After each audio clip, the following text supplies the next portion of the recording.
We live in a world where the veil between the natural and the supernatural is thinner than we suppose. While we sit in our homes, sip our tea, and assume that our safety is guaranteed by locks, walls, and familiar faces, there are unseen forces working in silence. Not all evil arrives with a thunderclap or an incantation echoing from some ancient ruin.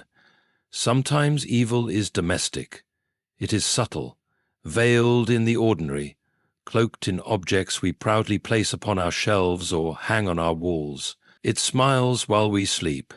It nods as we pass by. There is an ancient method of warfare as old as Eden, where the enemy does not storm the gate but rather sits quietly at your table.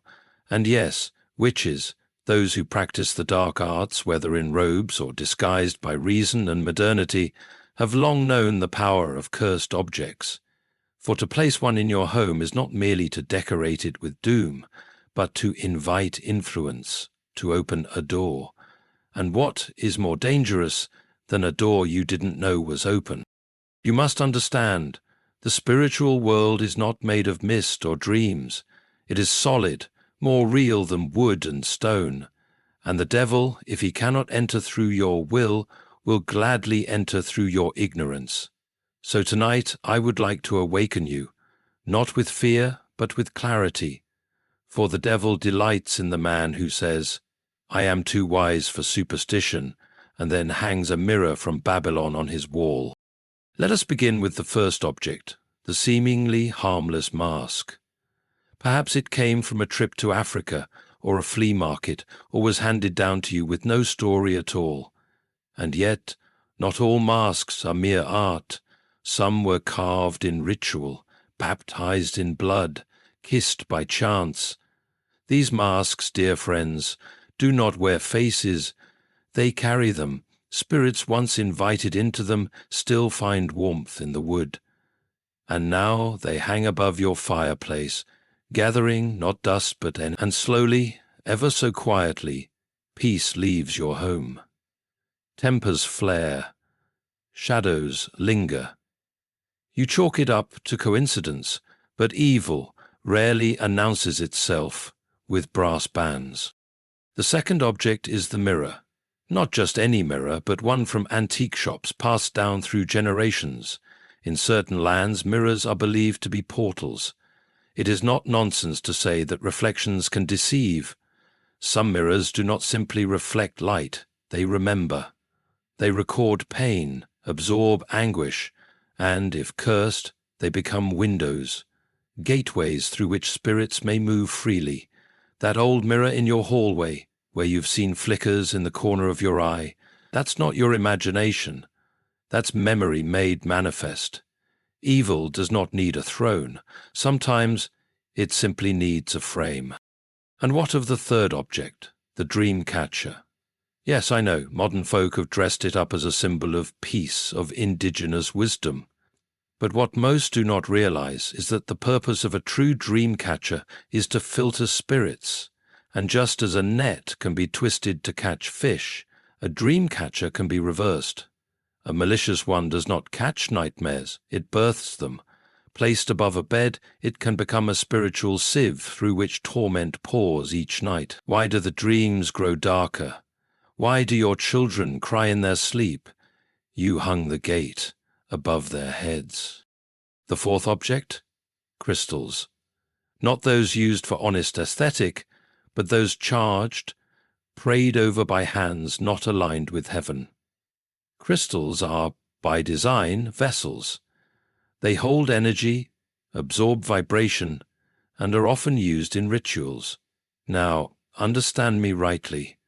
Not all crystals are evil, but many are sold with spiritual intent attached. They are soaked in invocations, whispered over in dim-lit rooms.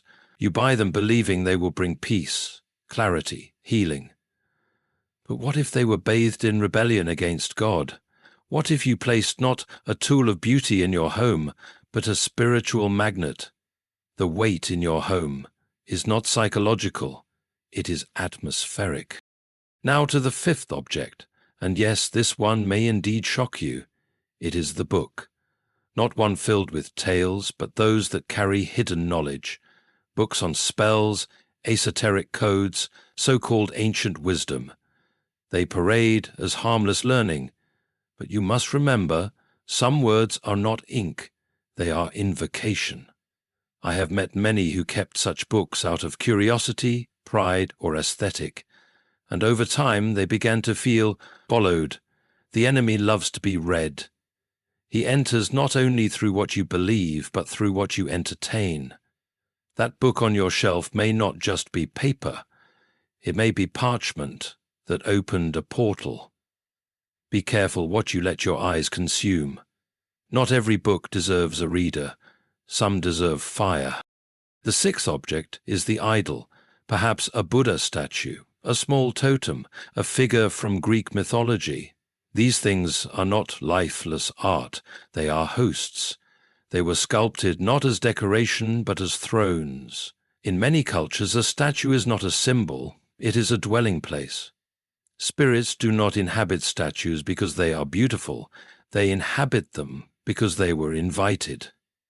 When you place such a thing in your home, you are not adding culture, you are adding a guest, and some guests refuse to leave. The seventh object is music boxes, or old toys, those that once belonged to others, especially from eras or households marked by sorrow. Music is memory, and some objects, particularly those played with affection or fear, retain spiritual fingerprints. I once met a woman who could not sleep unless her old doll was in the room, not because she loved it, but because she was terrified to displease it. The toy had become a shrine. Such objects are cursed not by spell, but by story. Trauma lingers. Spirits cling. And the eighth, the most deceptive of all, gifts. Yes, gifts from individuals who walk in darkness, who smile at your face but curse you behind closed doors. Witches do not always wear cloaks. Sometimes they bring you candles, blankets, pictures, and jewelry. The item enters your home with a ribbon, and with it, a seed. That seed grows, a subtle sickness, a strange tension. You think the gift was innocent, but it was a Trojan horse. Wrapped in kindness, it carried warfare. Now, perhaps you scoff. Surely this is all coincidence. These are mere objects, superstition. But my friend, have you not noticed? Since that object came into your home, have the dreams shifted? Has the atmosphere changed? Has peace grown rare and arguments grown frequent? These things are not accidents. They are whispers made solid. Let me say something crucial here. Not every antique is cursed. Not every odd item is demonic. But when something bears the fingerprints of spiritual ritual, you must not treat it as neutral. The world is not neutral. Every object carries influence, and influence is what the enemy craves. For he cannot build altars in your house, but he will gladly use your decor. And where influence gathers, infestation begins. The solution is not panic. It is discernment. The answer is not fear, but faith, vigilant, cleansing faith. Walk through your home, ask questions, test the spirit of each item, pray over them, remove those which carry unease, and remember this, God does not compete with clutter. If your home is a temple, then its atmosphere must reflect its purpose. You were not made to live in a haunted peace. You were not made to sleep beneath spiritual oppression. You were made to dwell in light, not in the lingering scent of uninvited forces. And sometimes, to restore the peace of heaven, you must first evict the tenants of hell, beginning with the objects you never knew were doors. So choose today. What shall your home be? A place of inheritance, or a playground for darkness? The answer may lie not in your heart, but on your bookshelf, your mantle, your wall. Inspect them well. Consider then how easily these objects slip into our lives unnoticed, like wolves in sheep's clothing. We invite them with good intentions, souvenirs, gifts, reminders of a distant culture, or mere curiosities. And yet, in their silent presence, they alter the very atmosphere of our living spaces. What once was sanctuary becomes unsettled ground.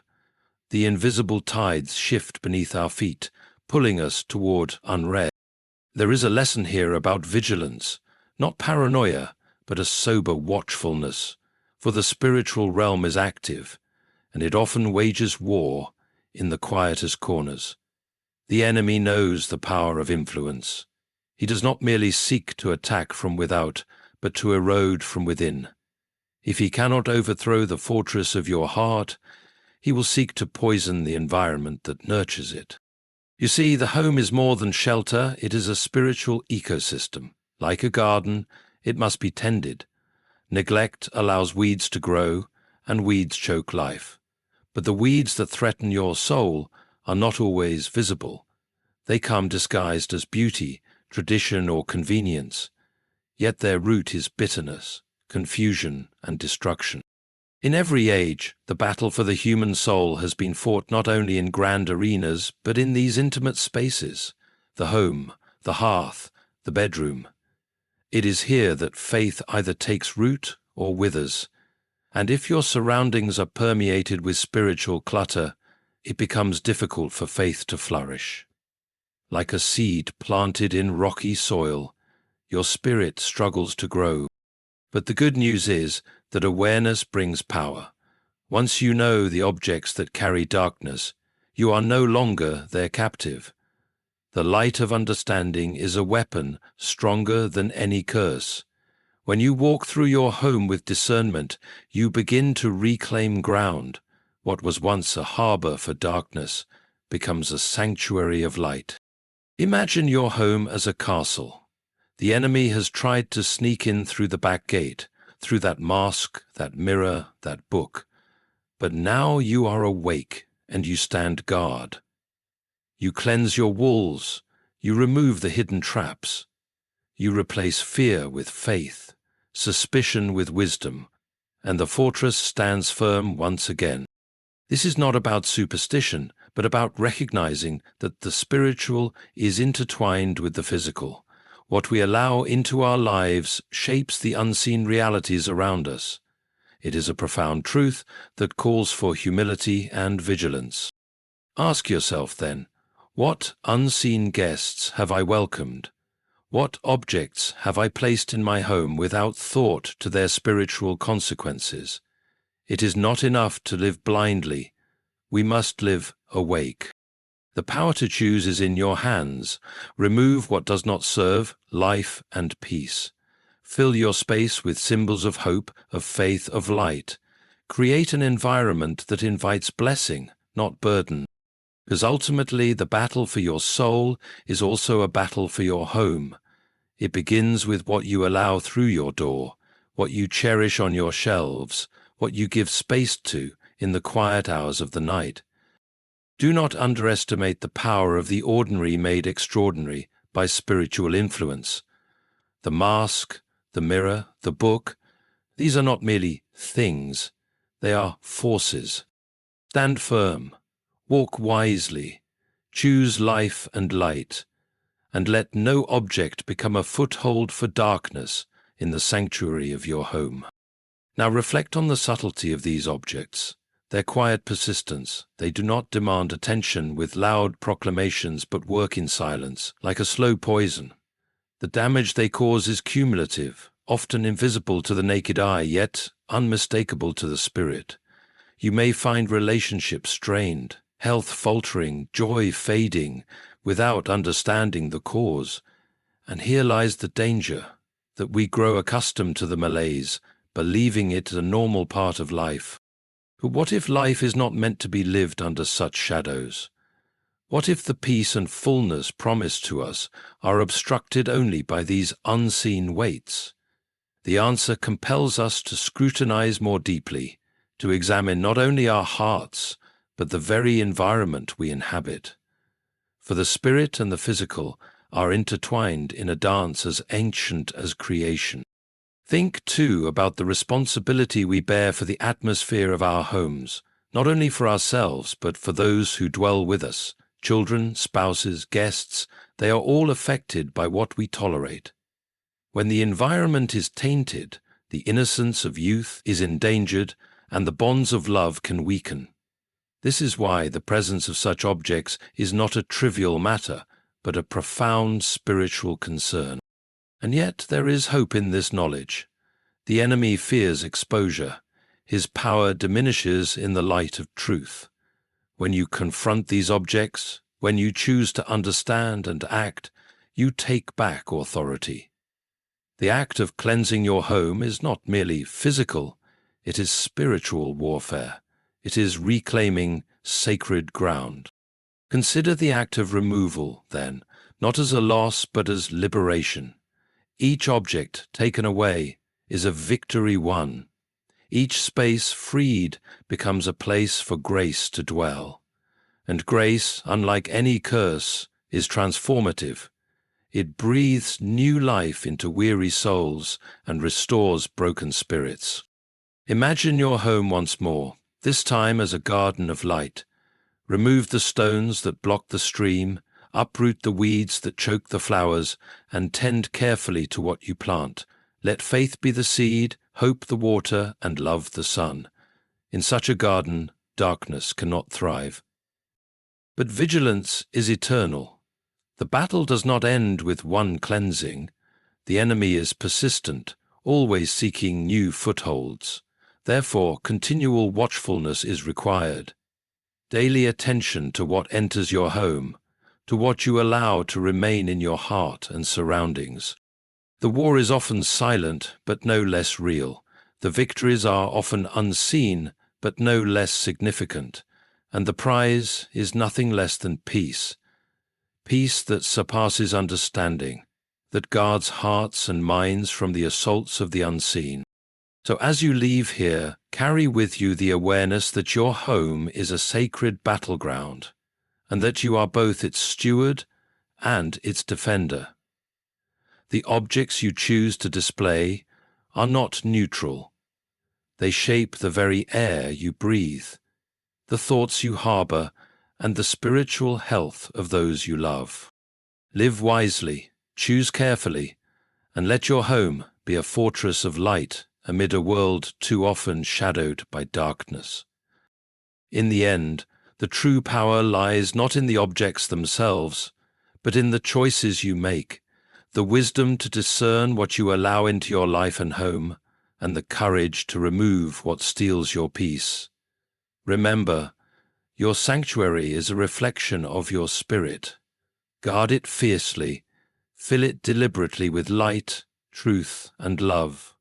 For when you reclaim your space from darkness, you reclaim your life from defeat. Stand firm, walk in vigilance, and let your home be a beacon of hope, a place where no shadow can take root, and where the light of grace shines unwaveringly. The battle is real, but victory is certain for those who refuse to surrender their ground.